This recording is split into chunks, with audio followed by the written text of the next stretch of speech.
en contra de esta parte del proyecto y voy a dar las respuestas. En primer lugar, a mi juicio, la metodología con que se aborda esta causa de improcedencia no es adecuada, porque desde la página 183 del proyecto, en que se empieza a analizar esta causal, se precisa que se impugna la ley en general y como sistema normativo por omisiones legislativas relativas y posteriormente en forma concreta determinadas hipótesis. Posteriormente se analizan todos los artículos reformados y adicionados, insistiéndose en que la ley no solo fue cuestionada en contra de hipótesis concretas, sino como sistema normativo. Ahora, esta metodología, a mi juicio, no es adecuada. Bueno, ¿qué hizo el proyecto? Precisó esto. Posteriormente, el proyecto realiza un contraste entre el texto de los artículos adicionados o reformados, aunque algunos no fueron impugnados, para concluir posteriormente que las modificaciones a los preceptos realmente impugnados no actualiza el sobreseimiento respecto del artículo 5, 6, fracción segunda, penúltimo párrafo, 7, 8, 11 y 12, los párrafos, y dice el proyecto, porque en lo particular no sufrieron cambios sustanciales o materiales, y en cambio se declara el sobreseimiento respecto de los artículos 13, 14, 15, 16 y 17 de la ley. ¿Por qué, a mi juicio, esta metodología que se utiliza en el proyecto no es adecuada, con todo respeto? Porque, como reiteradamente se hace notar en el proyecto, esta ley fue impugnada como un sistema normativo cuya finalidad es proporcionar los parámetros legales que en conjunto permitan definir las remuneraciones de los servidores públicos, así como las infracciones administrativas y responsabilidades derivadas de otorgar o percibir remuneraciones ilegales. De manera que, en mi opinión, lo adecuado no era examinar de manera aislada cada disposición para determinar si las modificaciones introducidas por la reforma significaban un cambio material que llevara al sobreseimiento respecto de esa disposición en lo particular, va sobreseyendo por artículos, sino que se debió determinar primero si las normas de la ley constituyen o no un sistema normativo por su estrecha conexión funcional y enseguida examinar si con motivo de esas reformas y adiciones posteriores ese sistema ha experimentado cambios normativos materiales que alteren, aunque sea tenuemente, como se dice en el criterio mayoritario y como lo recalca el proyecto, su contenido, alcance o funcionalidad. Pues de ser así, entonces habrían cesado los efectos del sistema normativo impugnado, ya que no tendría sentido práctico pronunciarse sobre la constitucionalidad de disposiciones aisladas si su sentido normativo se ve condicionado necesariamente por el resto de las normas del sistema. En segundo lugar, quiero poner de manifiesto que yo he sostenido el criterio de que cualquier cambio normativo actualiza la causal de improcedencia de cesación de efectos, puesto que me adhiero al concepto formal de nuevo acto legislativo. Esto es, que debe considerarse como nuevo acto legislativo cualquier disposición que ha sido alterada derivada del procedimiento legislativo, con independencia de si la modificación puede calificarse de sustancial, material, trascendental, etc. ¿Y por qué he adoptado este criterio? Exclusivamente por razones de seguridad jurídica y de funcionalidad del sistema de control de constitucionalidad a través de acciones de inconstitucionalidad, controversias constitucionales y juicios de amparo. Por lo que, sin duda, a partir de esta concepción se han cesado los efectos de las normas específicamente modificadas, pero también del ordenamiento en su conjunto, puesto que este, a mi juicio, constituye un sistema normativo y el proyecto recalca que la acción se promueve en contra del sistema normativo. Pero además, el criterio mayoritario que se utiliza en el proyecto fue motivo concreto de discusión en este Tribunal Pleno al conocer de la acción de inconstitucionalidad 28/2015 en sesión de 26 de enero de 2016. Yo voté en contra de este criterio material y formulé un voto particular y he venido votando ininterrumpidamente sobre este punto en el mismo sentido desde hace 3 años. Finalmente, por lo que hace a los artículos 217b bis y 217 ter del Código Penal Federal, tampoco comparto el proyecto en cuanto a que no se actualiza la causa de improcedencia de cesación de efectos por tratarse de normas penales. Por regla general, en las acciones de inconstitucionalidad está prohibido dar efectos retroactivos a la declaratoria de inconstitucionalidad, así lo establece la Constitución. En este sentido, si se declara la inconstitucionalidad de una norma, los efectos siempre van a aplicar hacia el futuro, pero la declaratoria no resta validez a los anteriores actos de aplicación de la norma. Sin embargo, el artículo 105, fracción segunda, penúltimo párrafo de la Constitución, prevé una excepción a esta regla, pues autoriza dar efectos retroactivos a la declaratoria de inconstitucionalidad cuando se impugnan normas penales. Debido a ello, en principio, en el caso de que se impugnen normas penales, no cesan los efectos de esas normas, incluso cuando son reformadas o adicionadas o derogadas. Y así lo ha sostenido mayoritariamente este Tribunal Pleno en numerosas ocasiones. Yo también comparto ese criterio.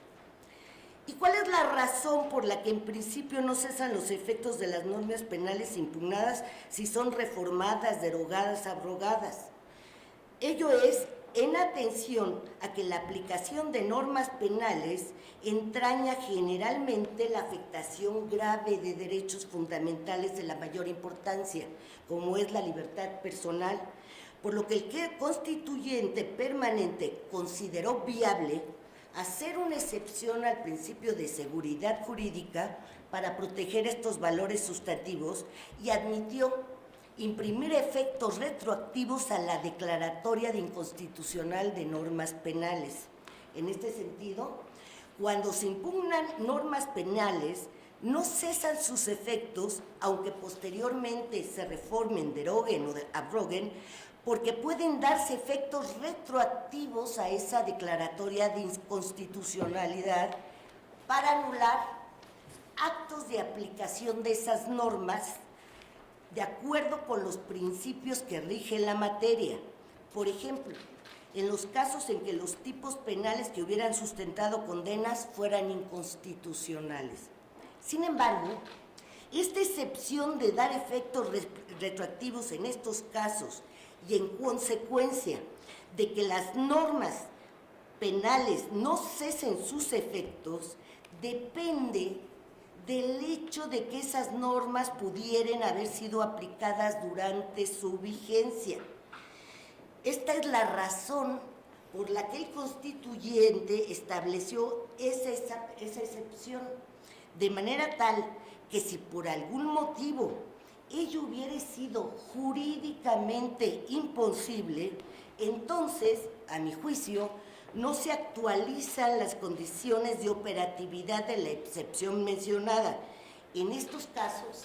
debe regir la regla general, debe estimarse que han cesado los efectos de esas normas penales ante la imposibilidad jurídica de dar efecto retroactivo alguno a la declaratoria de inconstitucionalidad.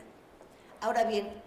el decreto mediante el que se expidió la Ley Federal de Responsabilidad de Servidores Públicos y se reformó el Código Penal Federal impugnado,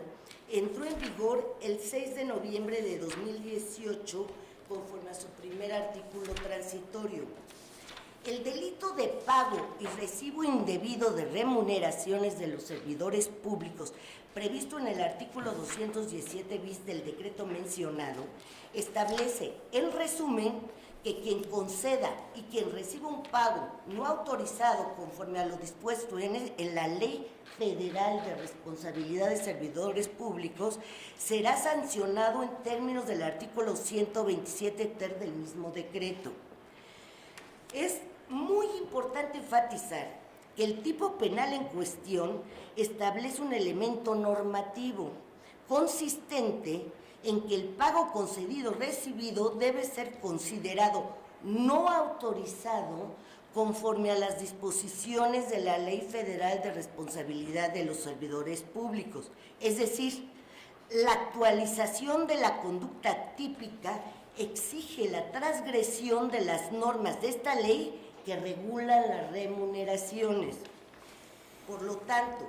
la posibilidad de que se actualice este delito depende necesariamente de la posibilidad de que alguna remuneración se hubiera determinado bajo la vigencia de la Ley Federal de Responsabilidad de Servidores Públicos, pues lógicamente solo puede infringirse una ley vigente. En este sentido, considerando que conforme al artículo 75 constitucional, las remuneraciones se fijan anualmente en el presupuesto de egresos de la Federación y que la Ley Federal de Responsabilidades de Servidores Públicos entró en vigor el 6 de noviembre de 2018, es evidente que esta solo pudo ser aplicada para determinar las remuneraciones en el año 2019. Sin embargo,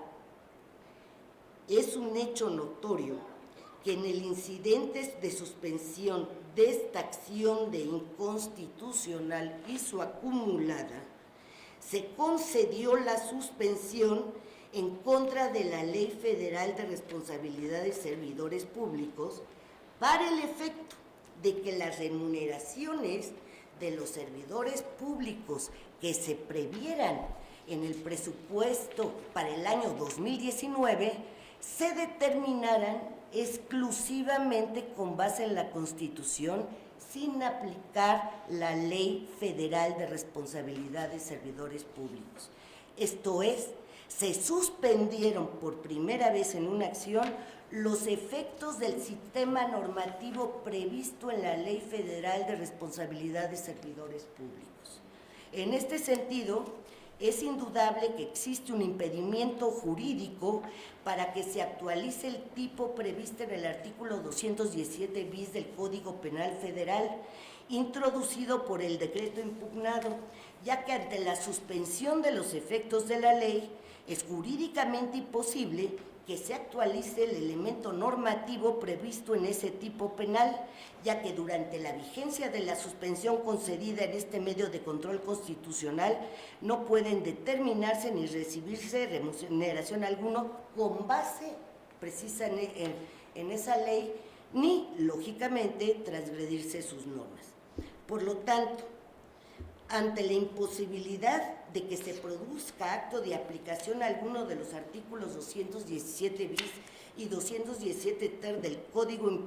Penal Federal impugnados durante la vigencia de la suspensión mencionada, no están dadas las condiciones de operatividad de la excepción a la regla general establecida en el artículo 105, fracción segunda constitucional, para dar efectos retroactivos a la declaratoria de inconstitucionalidad, porque en este caso es indudable que no hay posibilidad jurídica, de que se actualicen los supuestos del tipo penal. Y en estas condiciones, ante la imposibilidad jurídica de dar efectos retroactivos, en este caso específicamente en función de la suspensión, debe aplicarse la regla general, por lo que desde mi punto de vista también han cesado los efectos de las normas penales impugnadas y debe sobreseerse respecto de esas normas. Por último, quiero adelantar que en virtud de que votaré por el sobreseimiento de esta acción de inconstitucionalidad y su acumulada por la totalidad de las normas del decreto impugnado, porque constituye un sistema normativo cuyos efectos han cesado debido a una reforma posterior, criterio que he reiterado desde hace 3 años, y ahora incluidas las normas penales por las razones que he dicho, para preservar la coherencia de mi votación, no me voy a pronunciar sobre el fondo en relación a la constitucionalidad o no del decreto mencionado, ni en lo general ni en lo particular, porque a mi juicio la acción es improcedente y la consecuencia jurídica debe ser precisamente desestimarla sin examinar la materia del fondo, ya que en eso consiste el sobreseimiento. Es cuanto, señor presidente. Gracias, señora ministra. Dado lo avanzado de la hora,